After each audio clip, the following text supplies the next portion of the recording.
जरा सोचिए, आप जमीन से मीलों नीचे एक ऐसी अंधेरी गुफा में फंसे हैं जहां सूरज की एक किरण तक नहीं पहुंचती। आपके पीछे से लाखों गैलन पानी बड़ी तेजी से गुफा को भर रहा है और आपके सामने सिर्फ एक संकरा पानी से भरा रास्ता है जिसके पार क्या है किसी को नहीं पता। आपके ऑक्सीजन सिलेंडर की गैस खत्म होने वाली है और आपकी हर एक सांस आपको मौत के और करीब ले जा रही है। ऐसी जगह पर आपका सबसे सगा इंसान भी अपनी जान बचाने के लिए आपका हाथ छोड़ सकता है। क्या आप इस पाताल लोक से कभी जिंदा बाहर आ पाएंगे? हेलो दोस्तों, स्वागत है आपका आपके अपने चैनल द मैस्टी सागा पर। आज हम जिस फिल्म की खौफनाक दुनिया में गोता लगाने वाले हैं उसका नाम है सैंक्टम। ये सिर्फ एक फिल्म नहीं है बल्कि एक सच्ची घटना पर आधारित सर्वाइवल की वो दास्तान है जिसे देखने के बाद बंद जगहों और पानी से आपको डर लगने लगेगा। तो दिल थाम कर बैठिए क्योंकि आज का यह सफर आपकी सांसें रोकने वाला है। कहानी की शुरुआत होती है पापुआ न्यू गिनी के घने जंगलों से, जहां दुनिया का सबसे बड़ा, सबसे गहरा और सबसे अनजाना गुफाओं का नेटवर्क है। ऐसा आला गुफाएं। इस गुफा का मुहाना जमीन पर एक बहुत बड़े और गहरे गड्ढे जैसा दिखता है जिसके अंदर एक विशाल झरना गिरता है। यहाँ गोताखोरों की एक बेहद एक्सपर्ट टीम महीनों से रिसर्च कर रही है। इस मिशन को फंड कर रहा है कार्ल हर्ले नाम का एक घमंडी करोड़पति जो एडवेंचर का शौकीन है। कार्ल अपनी गर्लफ्रेंड विक्टोरिया के साथ यहाँ आया है, लेकिन इस पूरे मिशन की रीढ़ की हड्डी है फ्रैंक मैकगॉयरे, जो दुनिया का सबसे बेहतरीन और कड़क मिजाज केव डाइवर है।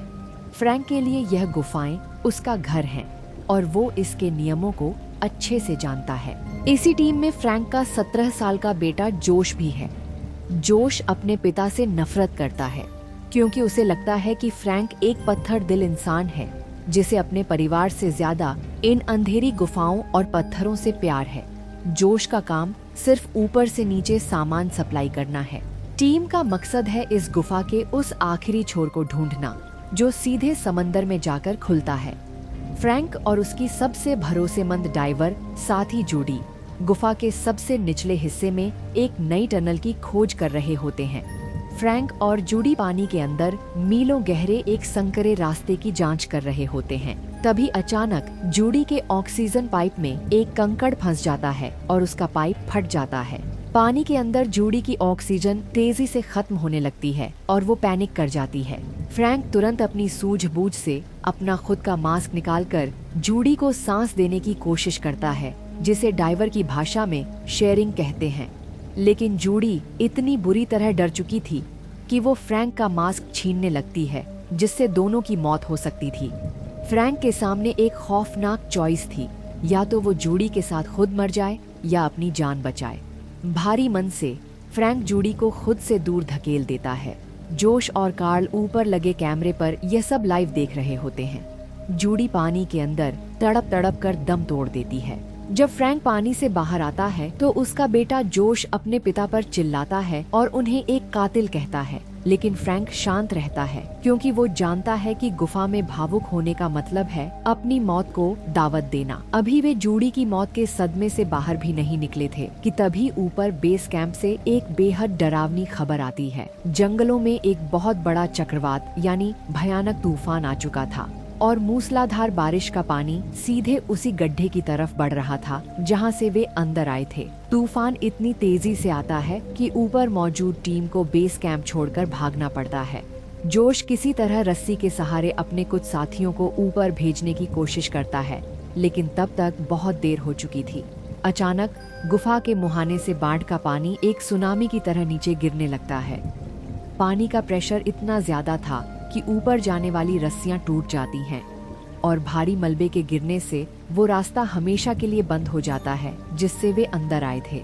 तूफान इतनी तेजी से आता है कि ऊपर मौजूद टीम को बेस कैंप छोड़कर भागना पड़ता है। जोश किसी तरह रस्सी के सहारे अपने कुछ साथियों को ऊपर भेजने की कोशिश करता है, लेकिन तब तक बहुत देर हो चुकी थी। अचानक गुफा के मुहाने से बाढ़ का पानी एक सुनामी की तरह नीचे गिरने लगता है। पानी का प्रेशर इतना ज्यादा था कि ऊपर जाने वाली रस्सियां टूट जाती हैं और भारी मलबे के गिरने से वो रास्ता हमेशा के लिए बंद हो जाता है जिससे वे अंदर आए थे। देखते ही देखते जहां उनका फॉरवर्ड बेस कैंप था वहां पानी का स्तर तेजी से बढ़ने लगता है। अब उनके पास ऊपर जाने का कोई रास्ता नहीं था। उनके ग्रुप में अब सिर्फ फ्रैंक, उसका बेटा जोश, करोड़पति कार्ल, उसकी गर्लफ्रेंड विक्टोरिया और एक घायल डाइवर जॉर्ज बचे थे। फ्रैंक तुरंत अपनी लीडरशिप संभालता है। वो कहता है कि अगर जिंदा रहना है तो हमें पीछे मुड़ने का ख्याल छोड़ना होगा। हमें गुफा के बहाव के साथ आगे बढ़ना होगा और उस अनदेखे रास्ते को ढूंढना होगा जो सीधे समंदर में खुलता है। विक्टोरिया, जो एक अमीर और नाजुक लड़की थी, वो डर के मारे रोने लगती है क्योंकि उसने कभी डाइविंग नहीं की थी। कार्ल उसे हौसला देता है। अब यह छोटा सा ग्रुप बिना किसी तैयारी के कड़ाके की ठंड और अंधेरे में मौत के उस पाताल लोक में आगे बढ़ने को मजबूर हो जाता है। आगे बढ़ते हुए उन्हें एक विशाल अंडरग्राउंड चट्टान मिलती है जो बिल्कुल सीधी खड़ी दीवार जैसी थी। नीचे उफनता हुआ पानी था। आगे बढ़ने का इकलौता रास्ता था रस्सी के सहारे उस चट्टान को पार करना। चूंकि विक्टोरिया के पास डाइविंग सूट नहीं था, इसलिए फ्रैंक उसे जूडी का पुराना वेट सूट पहनने को कहता है जो पानी की ठंड से बचा सके। लेकिन विक्टोरिया गुस्से में मना कर देती है। उसे मरे हुए इंसान के कपड़े पहनने से घिन आ रही थी। यह उसकी जिंदगी की सबसे बड़ी भूल साबित होने वाली थी। जोश सबसे पहले रस्सी के सहारे चट्टान पर चढ़ता है और दूसरी तरफ रास्ता बनाता है। इसके बाद विक्टोरिया की बारी आती है।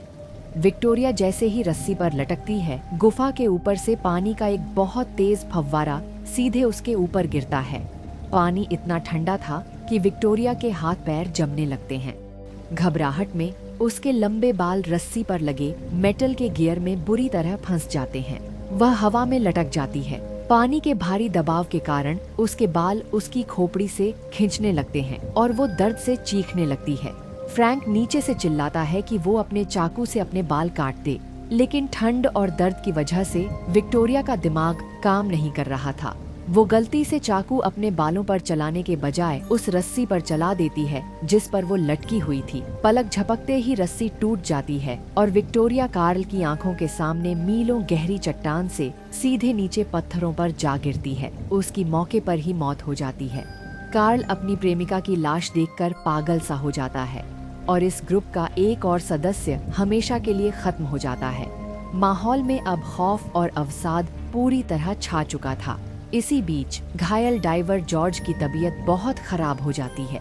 गुफा की ठंड और फेफड़ों में पानी भरने के कारण जॉर्ज समझ जाता है कि वो अब आगे नहीं बढ़ पाएगा और वो बाकी लोगों की रफ्तार को धीमा कर रहा है। जॉर्ज एक कोने में चुपचाप बैठ जाता है और फ्रैंक से कहता है कि उसे यहीं छोड़ दिया जाए। फ्रैंक भारी मन से अपने पुराने दोस्त को अलविदा कहता है। जॉर्ज अपनी आखिरी सांसें उसी अंधेरे में छोड़ देता है। अब केवल 3 लोग बचे थे, फ्रैंक, जोश और कार्ल। लेकिन तभी कार्ल का मानसिक संतुलन पूरी तरह बिगड़ जाता है। अपनी गर्लफ्रेंड विक्टोरिया की मौत के बाद वो अंदर से टूट चुका था और उसे लगने लगा था कि फ्रैंक की वजह से सब मर रहे हैं।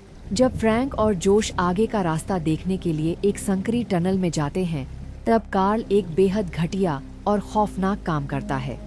वो ग्रुप का आखिरी बचा हुआ ऑक्सीजन सिलेंडर और रीब्रीदर किट चुराता है और अकेले पानी के अंदर कूद जाता है। वो फ्रैंक और जोश को बिना किसी डाइविंग गियर के उसी अंधेरी कोठरी में मरने के लिए छोड़ देता है। ये कार्ल का सबसे बड़ा धोखा था। अब फ्रैंक और जोश के पास पानी पार करने के लिए कोई गियर नहीं था। लेकिन तभी जोश को अपनी जैकेट की पॉकेट में एक छोटी सी टॉर्च और पुरानी जापानी सेना का एक छोटा सा नक्शा मिलता है, जिससे पता चलता है कि आगे सच में एक रास्ता है।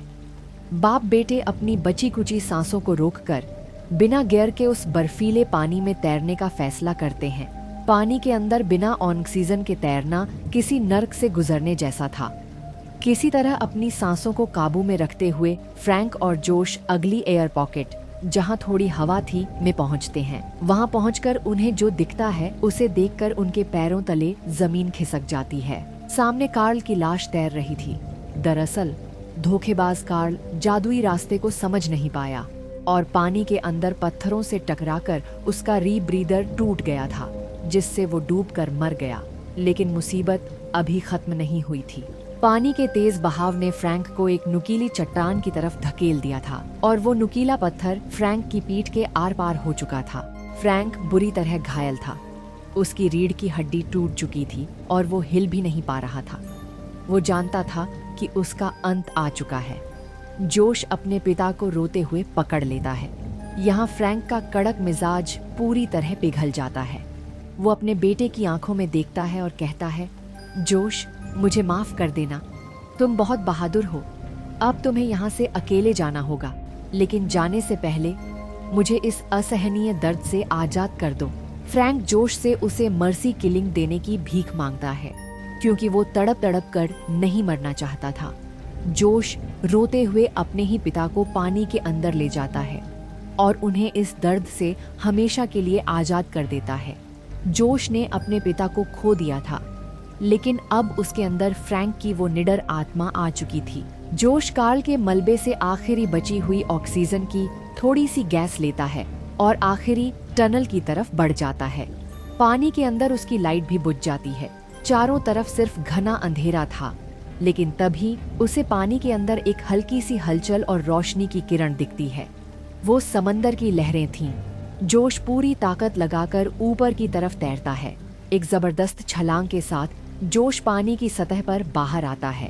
वो अपनी आंखें खोलता है तो सामने चमकदार सूरज की रोशनी और नीला समंदर उसका स्वागत कर रहे थे।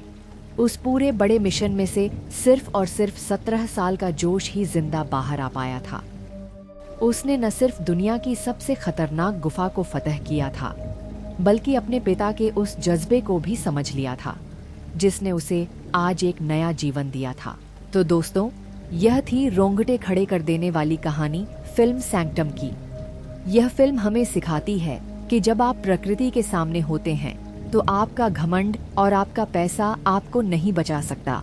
केवल आपका अनुशासन और जीने की इच्छा ही आपको जिंदा रख सकती है। आपको फ्रैंक का वो फैसला कैसा लगा? क्या उसने जूडी को छोड़कर सही किया था? मुझे नीचे कमेंट सेक्शन में अपनी राय जरूर बताइएगा। अगर आपको यह सर्वाइवल की दास्तान पसंद आई हो तो वीडियो को लाइक करें, अपने दोस्तों के साथ शेयर करें और ऐसी ही थ्रिलिंग और मिस्टीरियस मूवी रिकैप्स के लिए आपके अपने चैनल द मिस्टी सागा को सब्सक्राइब करना बिल्कुल न भूलें।